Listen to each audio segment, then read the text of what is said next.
Okay, hello. My name is Jay. I'm the Archon CEO, and welcome to our fourth AMA. Couple remarks before I start. We're gonna be changing a little bit format. This means instead of doing weekly AMA, we are going to be doing every odd week. Only because we don't have that much materials at this stage. Unless something else come up, like important announcement or something like this, we will be doing that one more frequently. As always, I've got a presentation for you, several slides, quite important. Some of them we're going to be talking today. We are going to be talking today about very important game, which is next one we're going to release, which is the Heroes of Might and Magic 3. We have some data to show you where we are with it in terms of gameplay. And in general, across the board, we have a good news.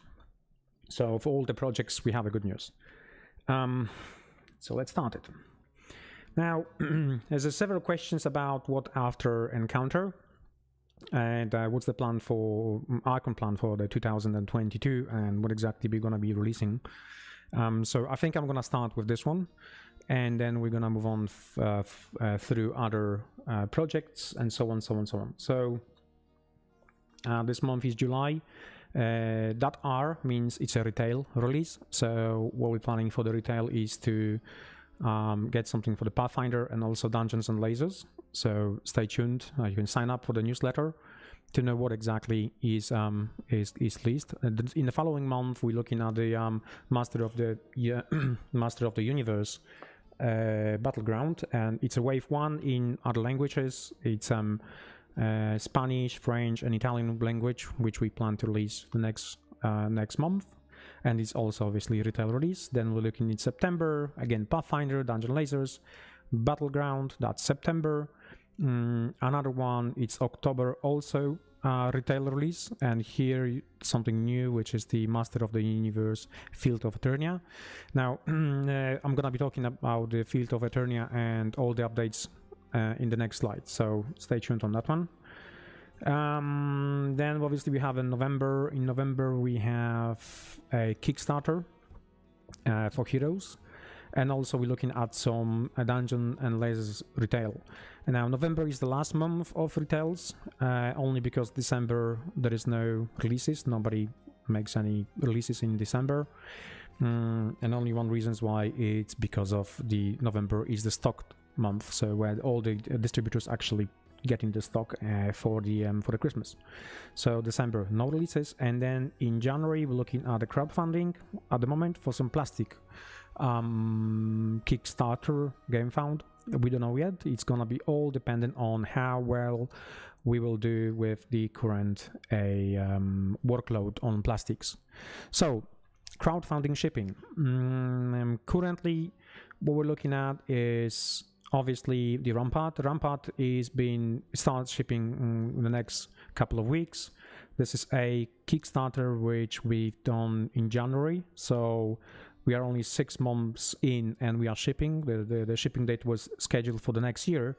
However, the team actually got all the tooling done much faster, so obviously we're not going to be sitting on them and we're going to be shipping straight away. Then we're looking probably August, September now for the Master of the Universe. Now I'm going to be explaining this one as well later, which we're currently 5 months behind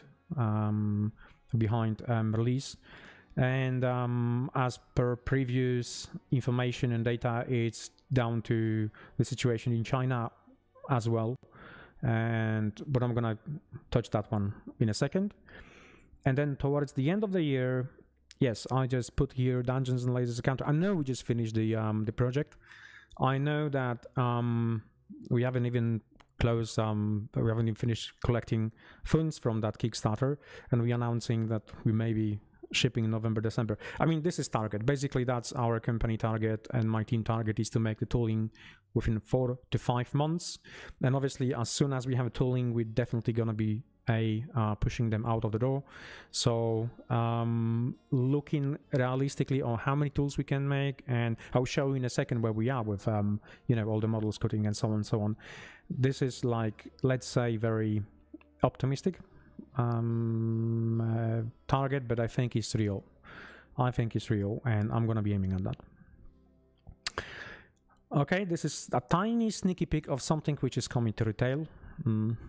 Somebody dropped me a picture from the office and said just use it, so I'm using it. I'm not gonna say much about it, just stay tuned. Some info is coming on a website next couple of days or weeks. Okay, we need to talk a little bit about Archon, and before I move to let me just check the questions, right? 1 second, because as promised as previously, I'm going to try to be on top of the questions and making sure that we have all of them answered. Right, human shipping date, that's going to be okay. We are here from, yes, I know. Okay, about home, I'm going to be explaining in a second everything about home.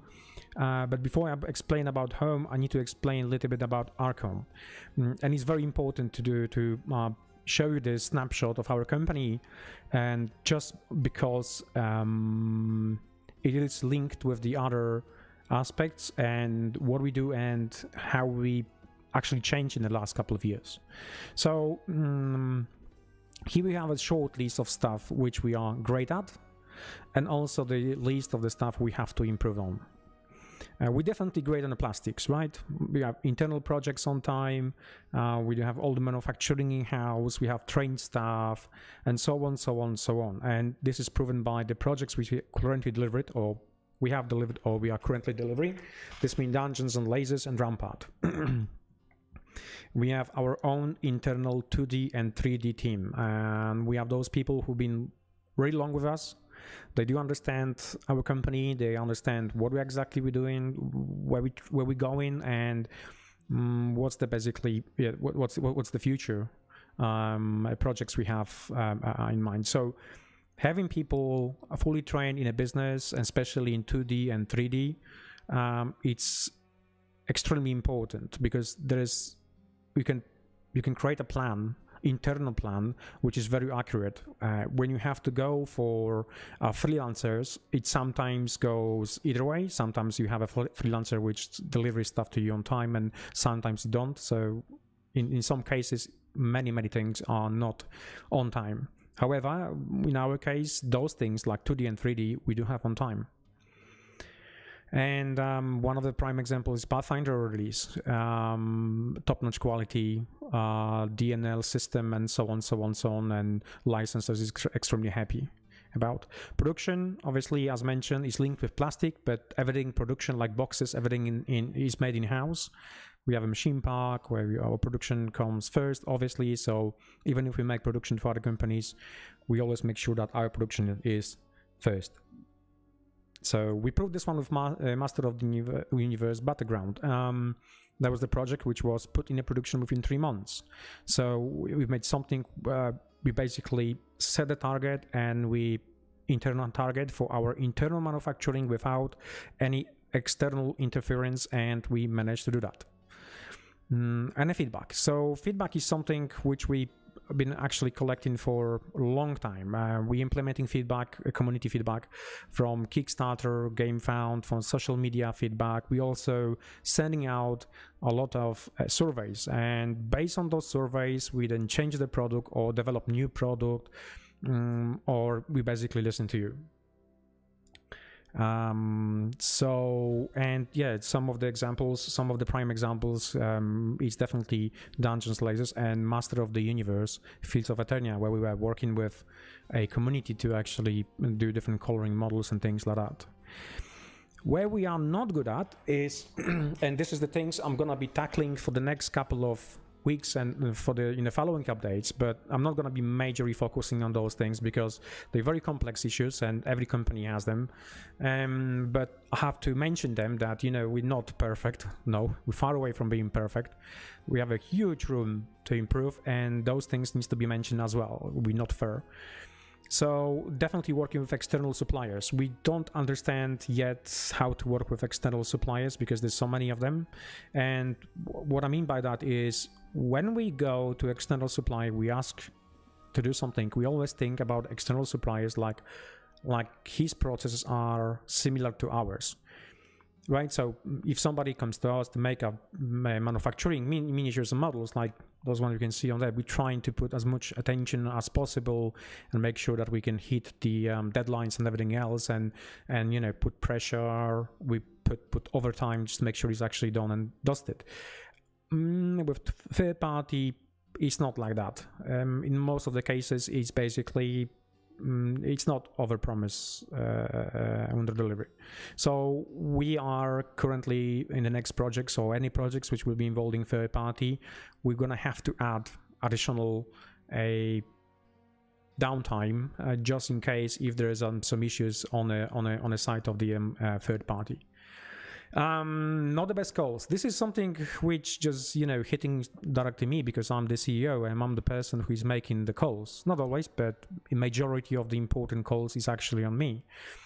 And this is something else which is, you know, we slowly and gradually improving, but it's all down to me 100%. So the thing is with making the bad calls is you have to understand that entire company is based on gamers. We're not corporation, we're not minded, we're not kind of 100% business minded whatsoever. We basically like you, like anyone else who play war games or play board games. So some of the decisions are made not through business mind, but through, oh yeah, we need to do it, or excitement, or things like this. And the prime example will be the pre-assembled miniatures, where when we just told people, okay, we're gonna do it, you know, well, no problem, we're gonna pre-assemble miniatures for you. Where we just, you know, for the business point of view, we just sit down and say, okay, fine, we'll do it. But, you know, we have to put some limit on it, or we have to cap it, the number of pre-assembled, and so on, so on, so on. And now this is the projects which should be delivered, is delivered in 95%, but it's still got 5% of people who are still waiting for it, only because we are providing the service of assembling miniatures for them, because the miniatures were not sprues. And so on, so on, so on. It shouldn't be like that. So there's a couple things, as you can see, just pure, sometimes wrong decisions, or being too much excited about it and making bad calls. But the changes that we definitely need is to be a little bit more business oriented and make business oriented decisions rather than actually excited decisions. The mispack, quality of shipping. So quality of shipping, this is something which we know about it, that is causing a little bit of issues and problems. It's not that bad. Maybe I'm exaggerating a little bit here, because the current data shows me that we got 3.2% of mispack, and the industry standard is about 2% max, right? So, but you have to bear in mind that we didn't have a time, to be honest, to implement everything we wanted to implement when we moved manufacturing from this place to the new building. So this is something for next year, when we're looking at introducing all the warehouse management systems, this including scanning and passing, making sure there is no mistake, weighing parcels before they're being shipped correctly, just to make sure if, you know, some box is missing, then they will flag up straight away that needs to be repacked or checked and things like this. So we know about that. We are working on this one, and we hoping that for the next couple of months, well, definitely not months, I think at least 6 months. So it should be introduced with dungeons and lasers, encounters, new systems of, you know, packing parcels and so on, so on. This will also improve the shipping speed, because and warehouse, because in some cases it didn't happen now with the dungeon lasers would have, and we've been having everything under control in terms of making sprues and product for, you know, packing and shipping, but in the previous projects we just needed to juggle a little bit more of plastic injection tooling, where we were missing some sprues, and sometimes because of miscalculations or the box went disappear or something like that from the system. So we needed to make more stock. So this didn't happen in this Kickstarter, which is great. However, it will still need more and more improvement, because then it will reduce the number of mispacks. Selling bad news, communication, right? I think everybody's got the problem with communication nowadays. No, that's not true. The truth is that it's kind of sometimes difficult to sell bad news if you know that one of the bad news is basically making bad calls. So I think nobody likes that. This is something which, as a company, we need to also work on. If we have bad news, we should be, first of all, not having bad news. So bad news usually means that something went wrong in planning. So if you plan something wrong, it will generate bad news. And then we have a struggle to actually selling bad news. So communication is one of the points which we definitely going to be improving on. And one of the simplest simple solution to actually improve that is basically over-promise, over-deliver, basically. Under-promise and over-deliver. So just give it longer dates, and then just deliver much faster. So we did that with Rampart, we did that with Dungeons Lasers, and then we have those projects which we knew that we could do potentially a little bit faster than the date, but you know, just in case, give it 1 year, and so on. So yeah. And the last one, which is very important, and what I'm actually going to, is the design, test, redesign, retest, basically games. We have two product lines. One of the board games, the second one is the plastics. We mastered plastics, now we have to master the games. So let's look at our games, let's look at the conclusions, and let's look at the plan. This is a small fishbone. I'm showing you the dates where we have released our games. One of the first games we have released was the load game. Back then we have used external rules designer, which causes a lot of trouble. For those of you who know, you will probably find on internet what happened there. Regardless, we spent a lot of time fixing things to making sure it's not going to happen anymore. From the good points, we have internal 3D team, which is still with us, and internal 2D and also external 2D. So all those 3 points were very good. We received a lot of good feedback about miniatures, about the art and everything else, but the rules, no, we had lots of issues with that. In 2017 was a time when we have released a Vanguard of War. Vanguard of War much better in terms of rules. We also use external rules designer. The only one change was we have been working also internally. So there was internal feedback about the game and so on. So as you can see, the score is 7.4. Now those scores actually coming from Board Game Geek. I do understand the Board Game Geek score are not always 100% accurate, because there's lots of 1s and 2s and 3s only because of, I don't know, if the project is a Kickstarter, somebody doesn't like Kickstarters, he will score 1 without actually scoring the gameplay. But for the sake of it, I'm going to use those numbers just to show you an average, right? An average. In 2018, there was a time when we have released the Chronicle X. We again have used external rules designer, which wasn't the kind of the best move back then. We moved then designing internal, and it kind of fall apart. We also have a components quality, which is red, but then we have reshipped the components, so we've made brand new, much better quality components, and so on. We ship. We had internal 3D and internal 2D. So you get in my point. We good at several things back then. We were not good at other things back then, but we were learning. We were trying to find our way in that. So 2020 Wolfenstein.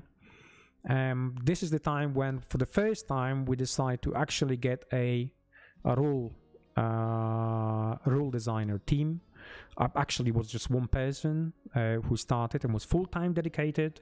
Jakub was full-time dedicated to Wolfenstein. Obviously, there was an internal project. This means many people were involved from the company, and everybody was giving a little bit of feedback just to help out Jakub. It was his first game, and so on.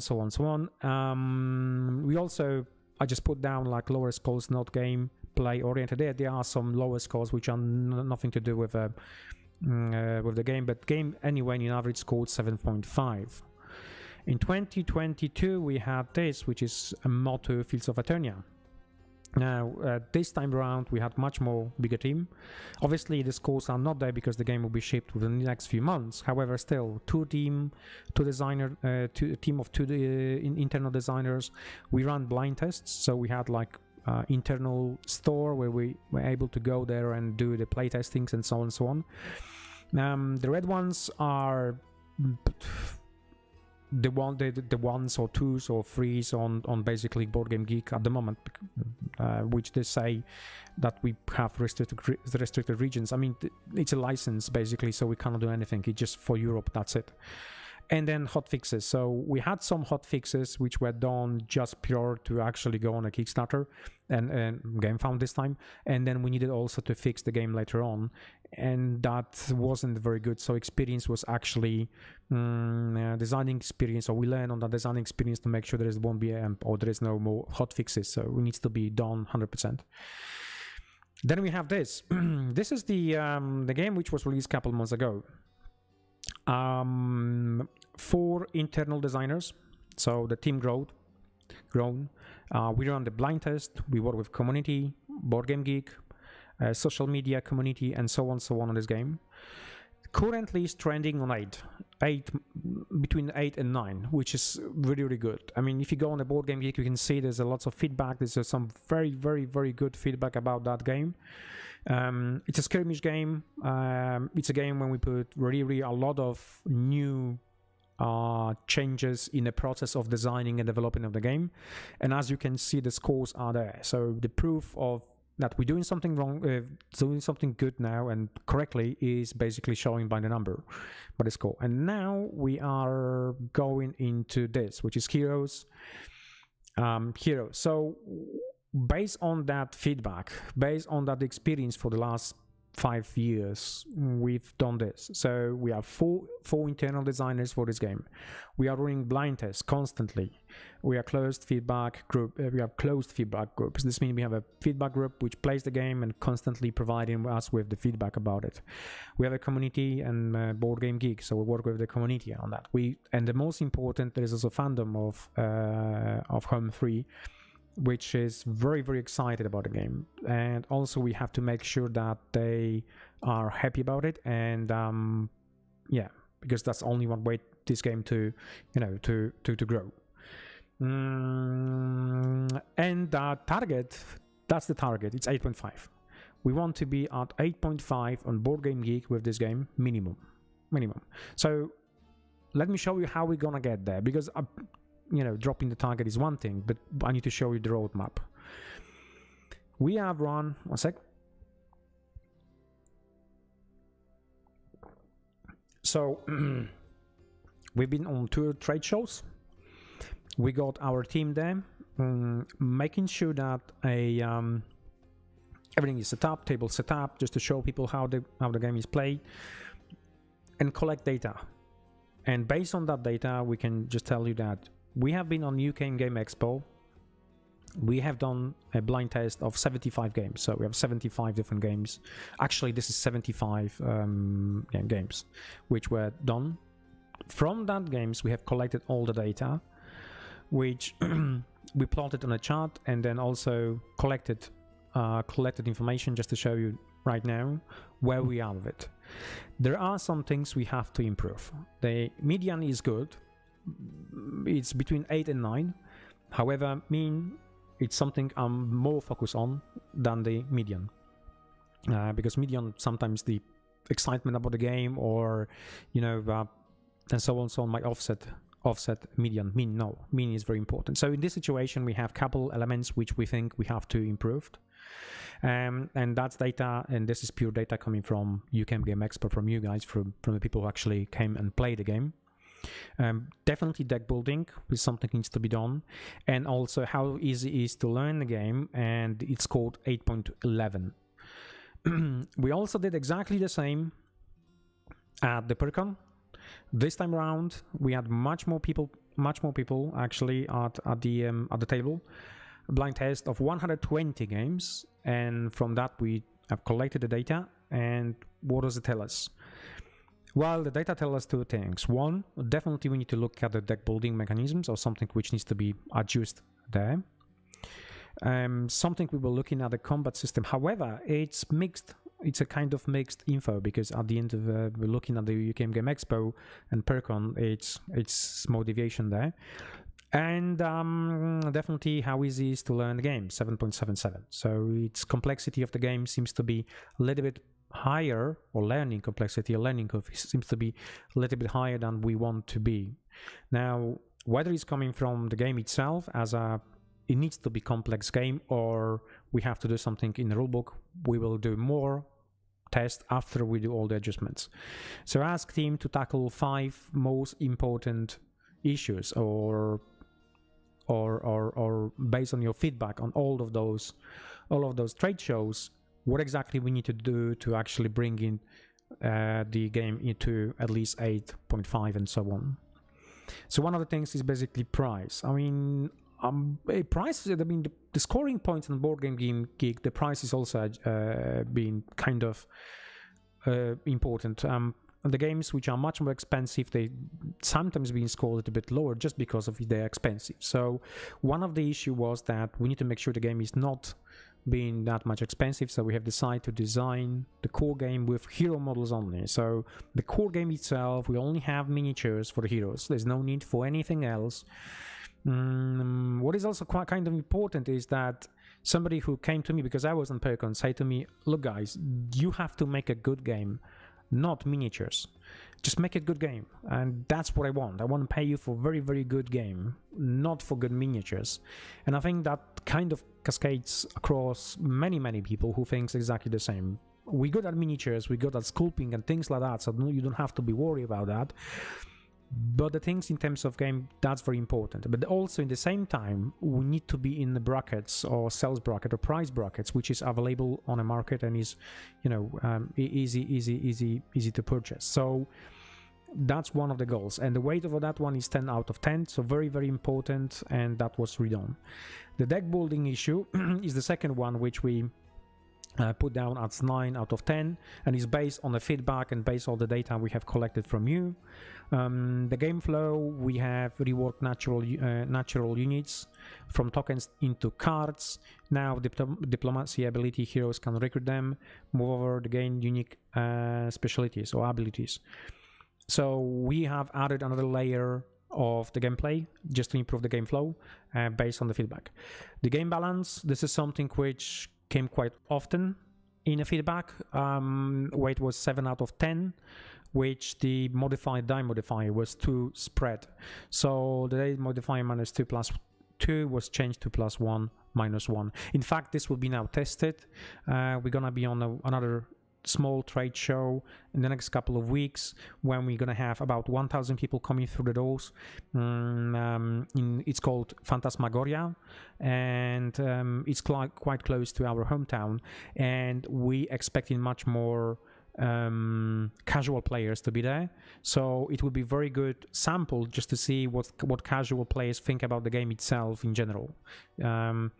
So the next one was, and again, the game flow, 6 out of 10, and rework artificial artifacts cards to make them stronger and more varied. So that's something which came from other game designer who playtest the game and give us that feedback, and the team actually agreed that yeah, this is valid. We have to get it. So hopefully, with all that information, you can see that we are very, very focused on heroes and making sure that the game will be at least 8.5 and even more. That will be about the heroes. I'm checking. Okay, some questions. I've seen some questions. I'm gonna go through. Now I'm gonna go through them in a minute. Right, let's go for some shipping updates. And obviously Rampart, nothing has changed from the last couple of weeks, so we're still aiming at 3rd week of July to start shipping. Pre-order opens August, September. I know the updates came out today saying that we're gonna be reopening Pledge Manager. You have to understand the whole idea about the closing Pledge Manager 6 months before was because we needed to collect shipping data. We needed to collect a manufacturing data to put everything into manufacturing, right? So just to give you an idea, just to put a production tool on the machine, it costs about $300 to $400. So every time when we miscalculate something and every time we have to rotate the tools, this is how much we have to basically pay to remake some stock. So for us, collecting that information, okay, we're gonna be shipping anyway, but we have to collect now. It was very, very important, and that was the reason why we need to close the pledge manager. I also understand that some people were not happy that we're shipping early and that we're closing the pledge manager because of funds and things like that. So I spoke with Michał, spoke with the team, and yes, we're gonna be making sure that we will open the pledge manager, and you're gonna be able to close your pledge, and so on, so on, so on. So it will happen soon. There's a couple things I'm very, very proud about, and I want to talk about this one because from the perspective of our company is a huge milestone. Huge milestone. These models were designed in 2017. They were designed purely for resin, so nobody back then was thinking that Archon ever will be making any type of plastic injection, things like that. We thought the resin will be our thing and we will die with resin, whatever.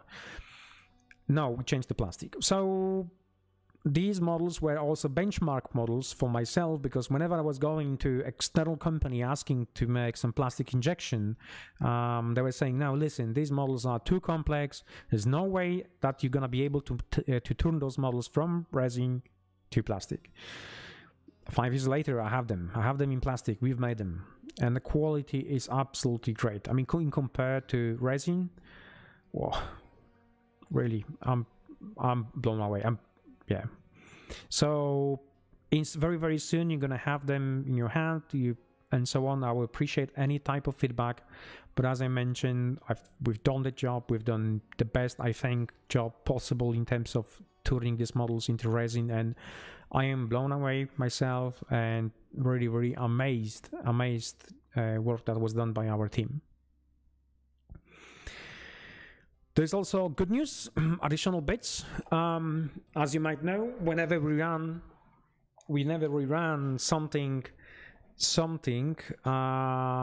like, you know, the crowdfunding campaigns or especially plastics, we always have a little bit of, sometimes we have a small empty spot on tooling, we can just fill it in. So this is one of the examples, and I'm gonna have one more example in a second for the current projects, but that's one of the examples. We just added additional weapon. Why not? At the end of the day, they're otherwise probably empty, so we added additional weapon to the mammoth.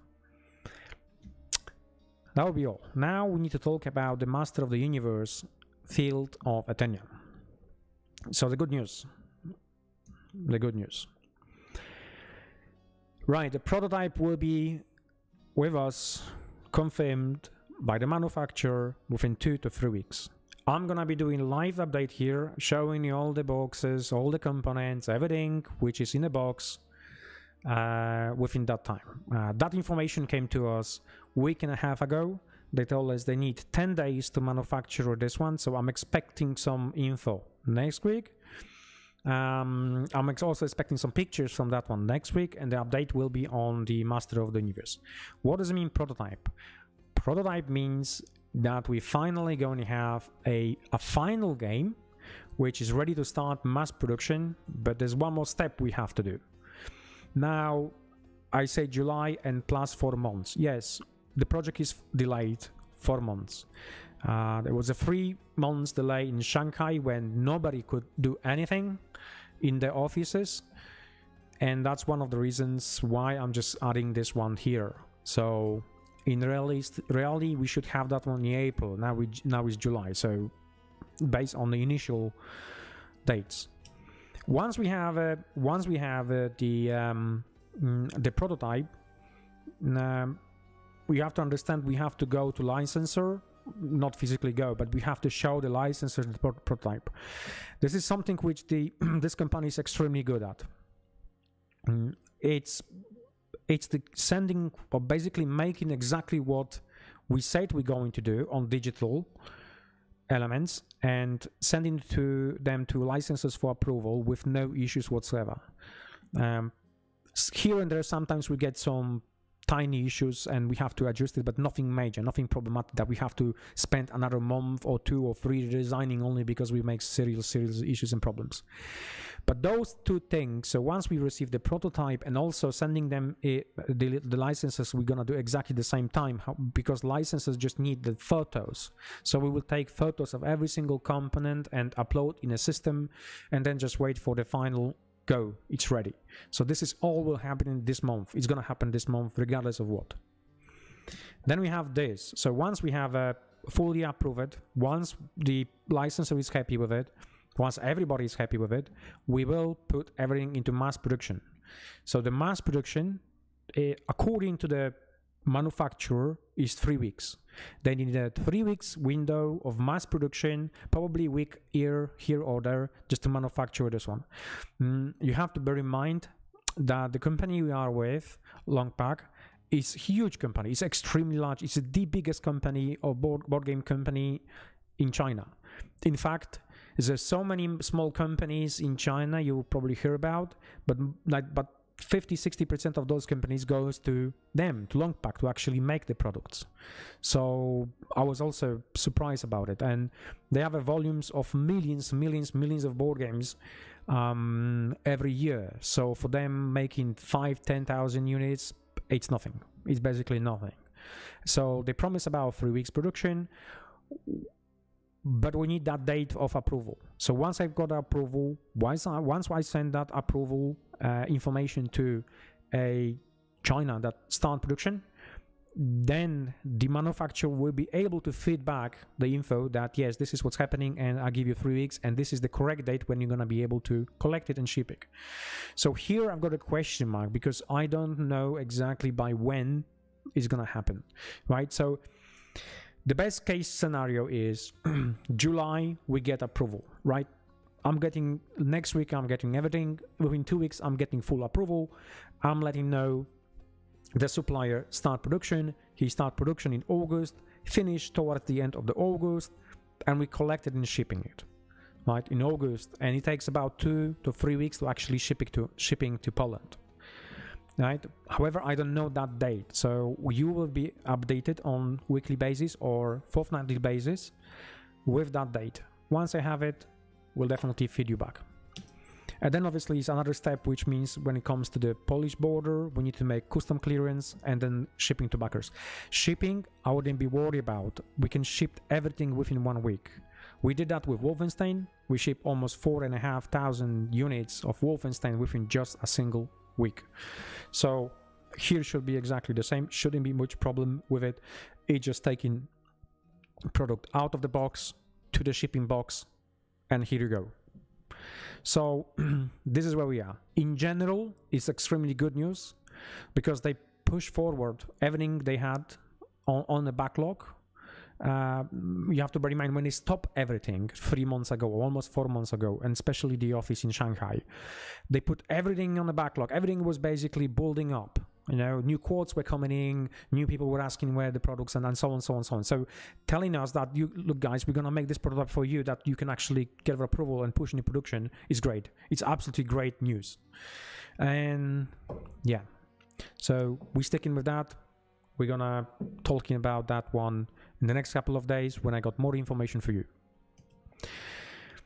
Dungeons, Lasers, Woodhaven. Shipping ends 3rd week of July on time. What does it mean? It only means that we're not gonna be changing the date. Yeah, everything is on time. Everything is on track. We hit the deadline. We hit the tracking, whatever craziness, shipping craziness. Nothing happened all the way. We had a stock, we had everything. There was no issues whatsoever. So great. In my opinion, very good planning on the side of our team, especially production team. They did beyond and above in terms of making sure that we have all the stock and everything else. So yes.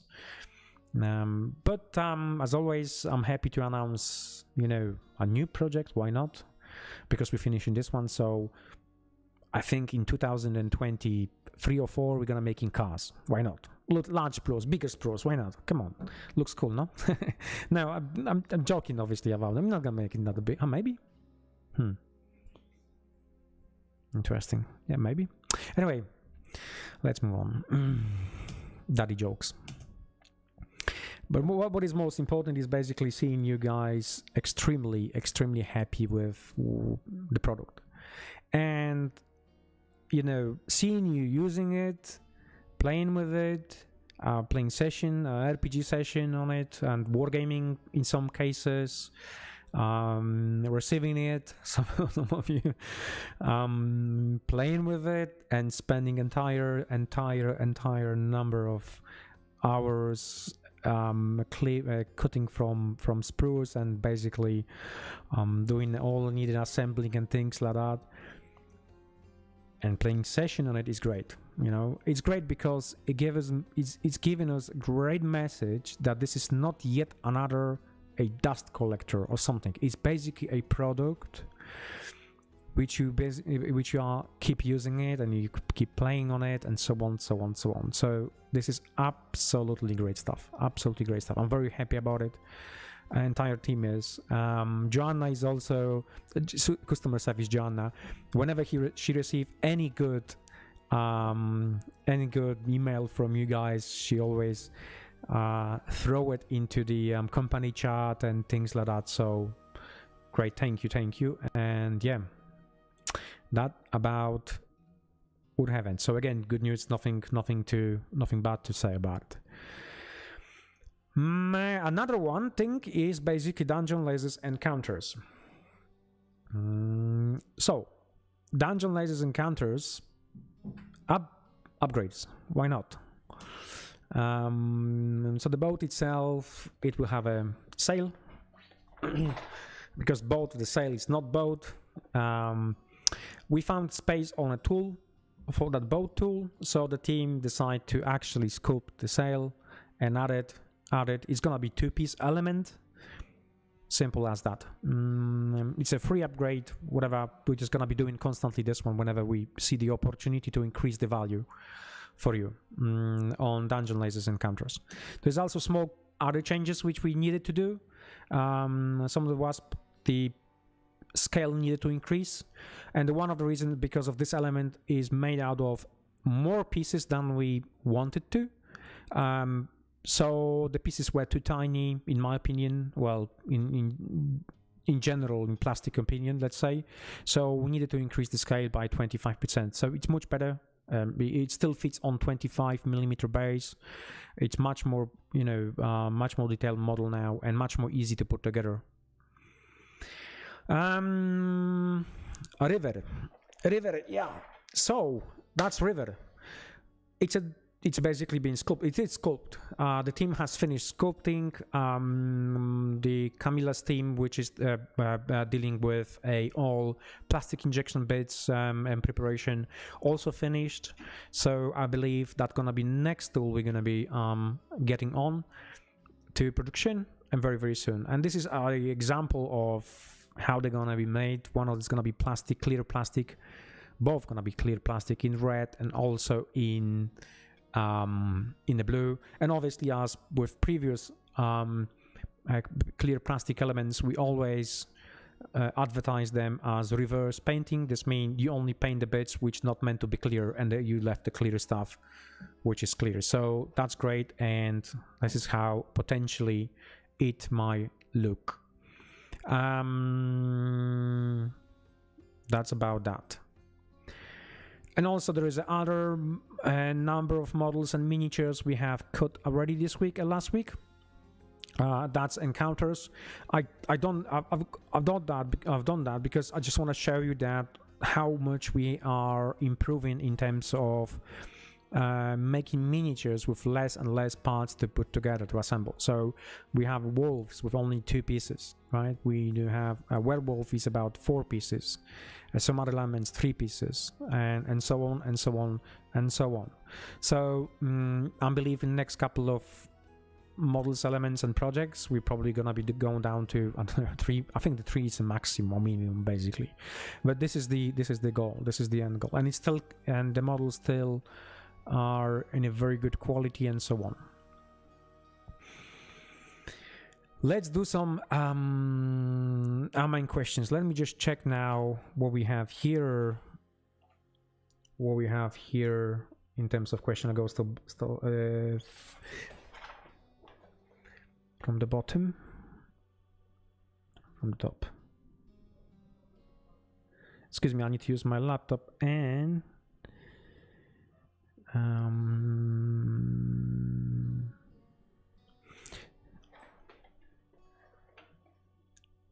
so yes, the question was regarding the human battle cat miniatures as the add-on as the field of Eternia crowdfunding, the same miniature as the promo one of the battleground. Yes, in general we had this miniature made as a fully promo miniature whenever we use or run any promo events. So this miniature is you can buy either in our store at trade shows, or you can win it through tournaments, or if you back the campaign.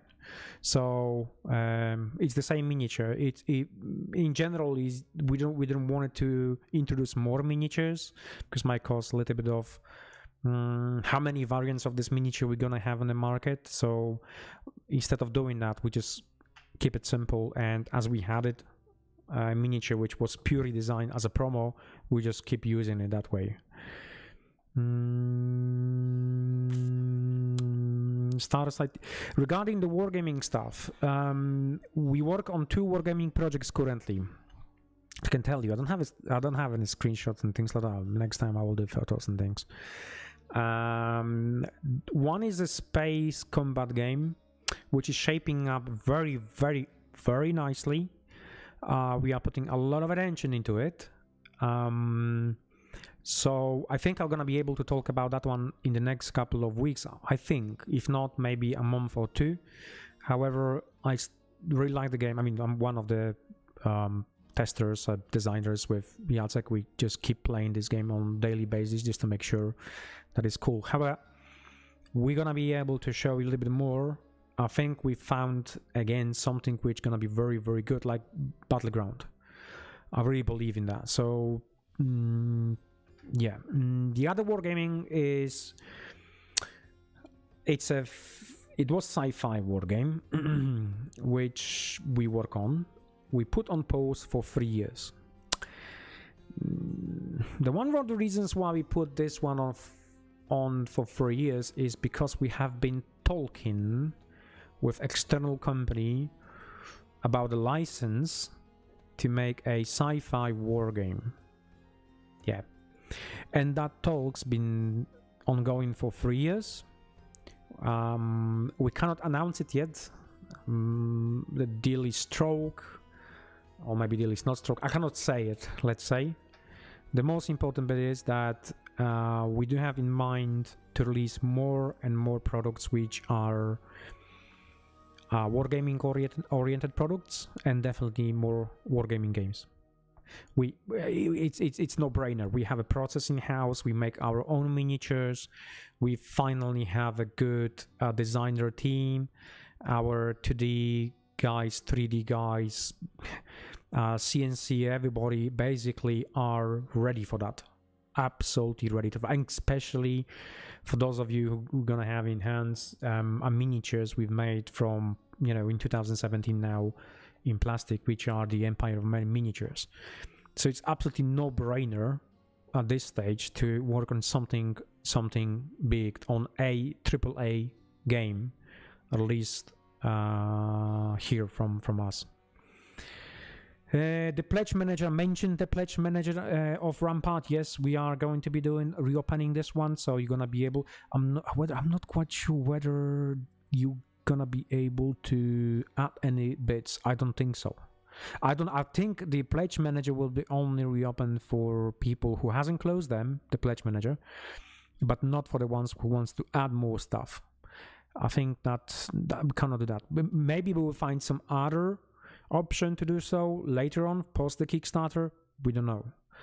But now we have full manufacturing data. We know what exactly needs to be manufactured. We're gonna be manufacturing a little bit more just in case. However, not to the numbers we might get if we reopen completely. What else? Oh, Jesus, there's lots of comments. Oh, Derek just said that if the pledge manager will be open, you will be able to add it. So if this is the case, Derek knows better. Derek knows better, so yeah, listen to Derek.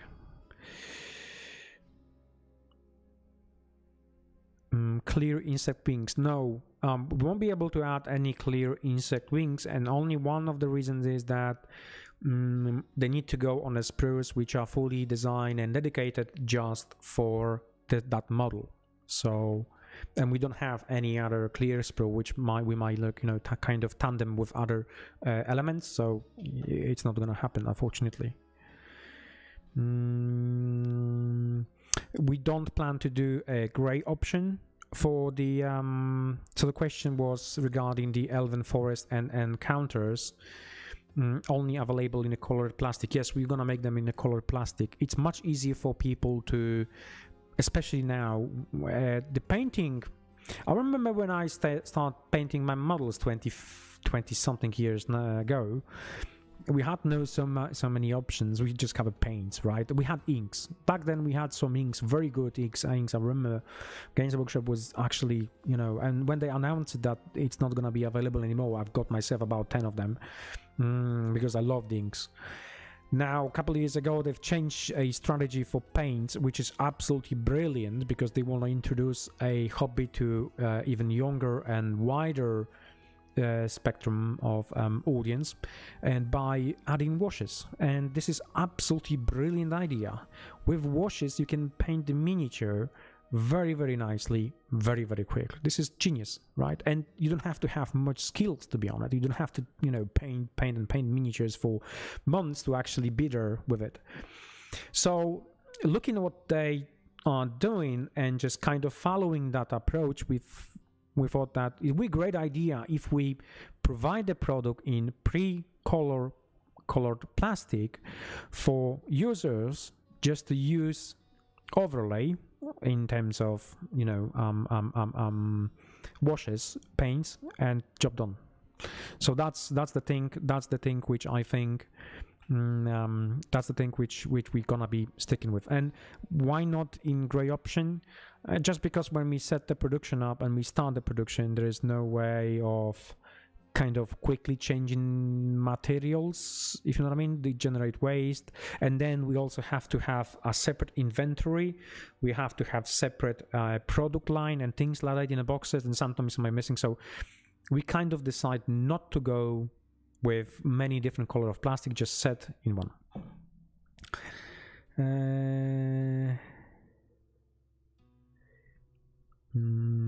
So will you delve into dice? I would like to see a Dungeon Vault dice box. I don't know, it's a good idea. I will pass this one to our design, development, and product people. Let's see, well, maybe they will come up with something. Old Starship Trooper games was great. Yeah, it was. I'm actually on the Facebook group for the Starship Troopers. Not quite sure whether this could be a good war game. It's again just two factions, kind of two factions. So as for the war game, no. As a board game, I think much more as a board game. But there's a new video game as also Risa. I think they're refreshing the license anyway, so maybe somebody will pick it up for the board game. Not us. We got enough on our plates, to be honest. So hi there. So hi everyone. Are there any informations for Mortal Battleground tournament kits? Yes. Get in touch with us. Send us an email straight away, or just go on our website, send us an email at contact@archon-studio.com. Just let us know that you're going to be organizing the tournament, or your store will be, and the prices will be shipped out to you. We did something with it with the release, like we provide battle cats for stores as a rewards for tournaments, and that turned out not very well. Some of the stores didn't understood the concept of actually running tournaments, looks like, so they decide to actually sell them or give them away, which wasn't our intention. So something we're gonna be changing based on bad experience is that we're not gonna be shipping anymore the new tournaments things out without actually confirming that tournaments will take place. There needs to be value in that, so you know what I'm saying. Question: how many expansions are you planning for Home 3? It will be depending on the crowdfunding stretch goals. Currently, what we are planning on is to have, yes, it will be definitely based on that, on the stretch goals. We plan to have at least 2 years of retail releases of add-ons, expansions. So I also spoke with my team about it, and thank you, Damon, for this question, because I can answer it straight away. Something additional, it's that we plan to run tournaments with it. So the game is also going to be designing, allowing tournaments. So some of the missions will be tournament ready. They're going to be properly play tested. They're going to be properly balanced to make sure that it actually allows people to do tournaments, and in order to keep the game alive and making sure it will constantly be refreshed and really interested in terms of, it will bring something new to the tournament, is to create a new additional line of releases. So that's the whole idea, and that's what we're going to be doing. 3 factions: Marines, Bugs, and Skinners. You're right, Jarek. There's the 3 factions. Still not enough. Have you ever considered getting official Dungeons and Dragons license? No, Dungeons and Dragons, thank you, Damian, for this question. Dungeons and Dragons license is fully available. As far as I know, Hasbro is not limiting anyone. Hasbro is not limiting anyone in terms of license, so they're not giving away any license. We work with Paizo on Pathfinder. Why not D&D license? Not yet. There are a few licenses that are too big for us yet still, so I think D&D could be too large for us at this stage. We wouldn't be able to handle that many licenses at the same time, I think. So once we test the water with any type of RPG license, which we currently do with Pathfinder, we will go and see what we can do with Dungeons and Dragons, as long as they want to work with us. But we have a very good portfolio of D&D elements, or basically RPG elements, not D&D. We used to make some D&D models for other companies, official D&D. So the expertise is there. We will see what the future will bring. Could Motu Battleground ever grow into a war game with the squad? No. So I don't think so. Battleground is, for me personally, it's extremely important game, but it's purely designed in mind of playing with a small bunch of models. There will be horde element to it once we release another faction, but it won't be to the degree of huge scale wargame. So when you design the game, you have to kind of understand where exactly you want to be on the market. Could we compete with this game in anything bigger than 20 miniatures? I don't think so. Could we compete with something which is less than 5 miniatures? Yes, definitely. So this is where we decide to go. We decide to go into a small skirmish games, from X-Wing to Kill Team to Warhammer Underworlds and Frostgrave. So this is where we roughly want to be. We want to roughly be in the small skirmish when you just got like a few miniatures, you have to assemble them, paint them, and things like that. And the complexity comes from the way you design your army, the way you activate your army, things like that, instead of actually having huge armies and fighting on a battle. Will we have the hexagonal bases and the cards for the battleground with the pledge of a battle card in? Yes. Yes, this is part of the pack. You will get also this hexagonal base. We're not changing that one. Also, you're gonna get a card and everything else. That's what we decide. We decide that anytime we release the promo, it will be promo for all the products. So people who purchase the battle card at the events, they also got cards for both games. So they got for the battleground and also they got for the Field of Eternia. Is there a market for chibi? There is market for chibi. There is market for chibi. You know what? You mentioned about the women and girls in my gaming group. I think that in terms of chibi, there's a huge market in male as well, and nothing wrong with it. Absolutely nothing wrong with it. So I believe there is a market in chibi. I know there is a few leaders in terms of actually the chibi miniatures and things like that. Could we make chibi? I don't think so, because they are much more. They need to be much more customer friendly than just being made from, you know, plastic on sprues for people to assemble. But definitely, I think there is a market for chibi. I'm on a few groups anyway, and not like I'm fun. I'm just basically following every single trends, and I'm on a few chibi groups on Facebook, and I can see post coming up, and I see people actually printing miniatures, buying miniatures, and things like that. So yes, definitely yes. And the groups are not small. We're talking thousands of people on there. Thank you. Thank you, Damon, as well.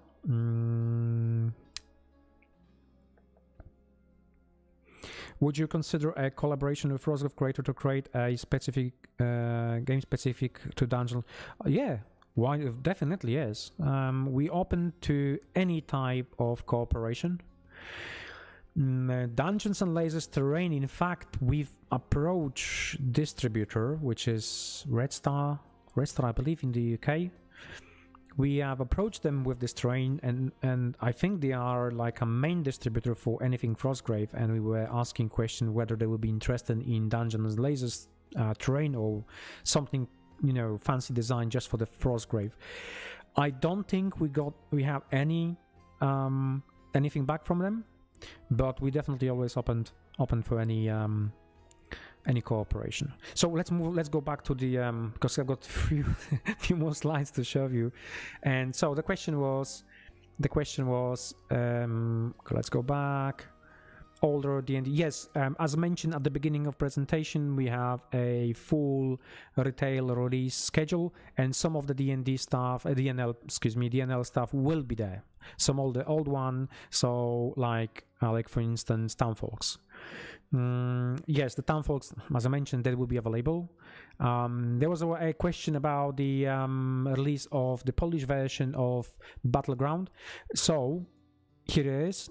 I took those pictures from manufacturing yesterday. Today, all the online orders have been shipped out to people who order it through our online store, and on Monday every single box it will be shipped out to distributor and stores. So next week is an official street release date for this game, for the Polish version of the game. So happy gaming. Can you confirm that new bases? Yeah, okay. Couple things about the bases. We plan to actually North Star, thank you. We have plans about making a base. Definitely yes. I mean, hold on. Let me just sip some water. I lost my tongue for a second. Okay. Yes, for bases. Like before, previously. You haven't seen render yet because we don't know the layout yet. We need to make a layout because I'm really hoping to that exactly everything will fit to one tool and not one tool and something, right? So we haven't had them yet. We will show you soon, and so on, so on, so on. Could we make some adjustments? I don't think so. I think the bases as they are, we'll try to make them a little bit more or less flat, just to make sure that you don't have a problem with, you know, placing your miniatures and models on, on different type of bases, but that's about it. Stay tuned. I think in the next couple of weeks we'll be able to show you what exactly I mean by that. Do you have any plans to produce the sets of curve walls with about cavern style dungeons? Yes. Absolutely yes. In fact, we're gonna have first meeting about new project. No, it won't be the large pool of vehicles and cars, and on Monday. So Monday gonna be that.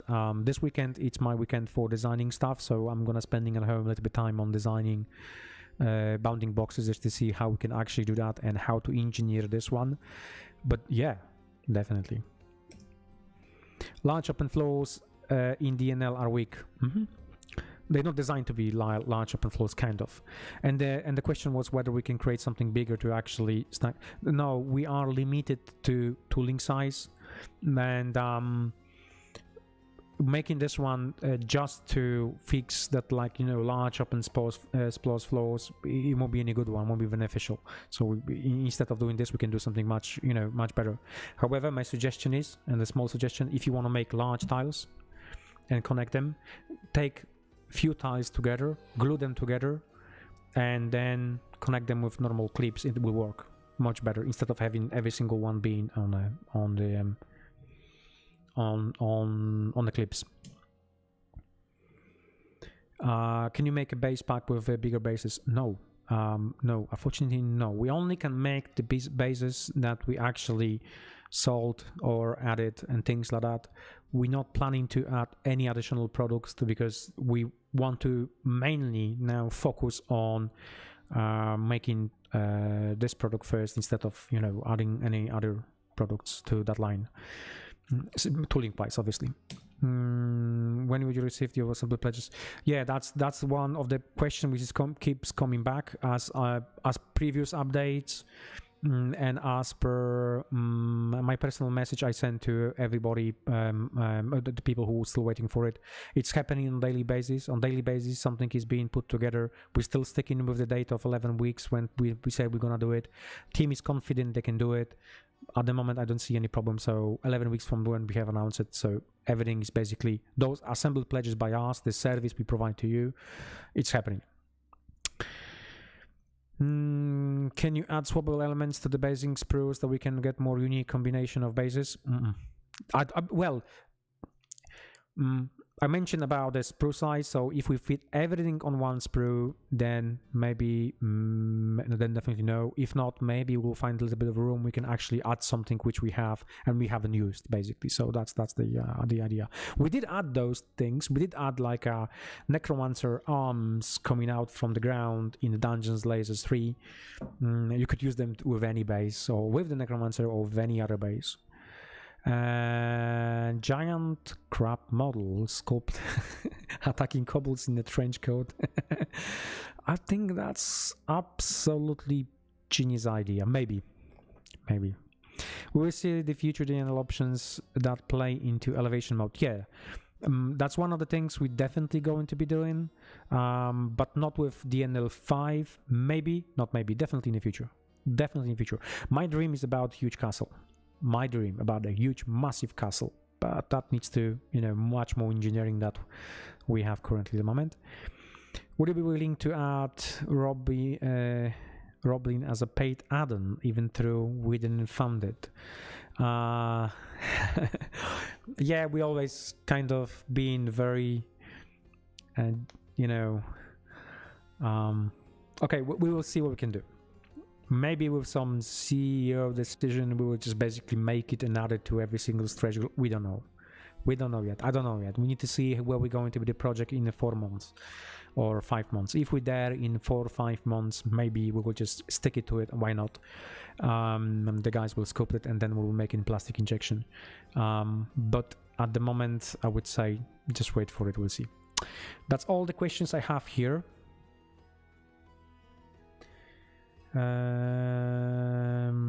Let's move on to the top. I'm checking also questions here. Maybe I don't want to miss it. If I miss some question, I'm sorry guys. There is a huge delay on here with the questions. I can see myself talking now about some stuff about what was 3 minutes ago. So sometimes even the comments come very, very, you know, delayed. So apologies for that. Okay, let's move on. Let's see what we can actually still.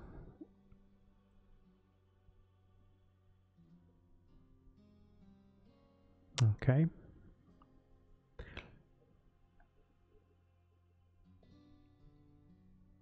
Yes, you were right. It was Northstar. It is Northstar. That's the supplier I think we've been in touch with. I need to find out more data about it, about the Frostgrave and DNL, what we can do with it together. But yes, something we can just check it with my sales team. The sales team is back within 2 weeks. It's a holiday period, so some of the people are away, but we'll see what we can do. Thank you. We're doing our best to improve our communication. As I mentioned, every 2 weeks we're gonna be doing this, showing you all the stuff, some little bit of behind the scenes and so on. Some of us have no hope for tournament. I'm not quite sure which product you're talking about, whether it's the Battleground or Heroes of Might and Magic. I just want those extra models. Okay, I'm guessing this is about the yeah. Well, we're trying to make everybody happy always, and that sometimes doesn't work. So we're trying to make a lot of miniatures, and then suddenly it doesn't. Some people don't want miniatures; they want the game and gameplay and tournament and everything which is oriented about it, and so on, so on, so on.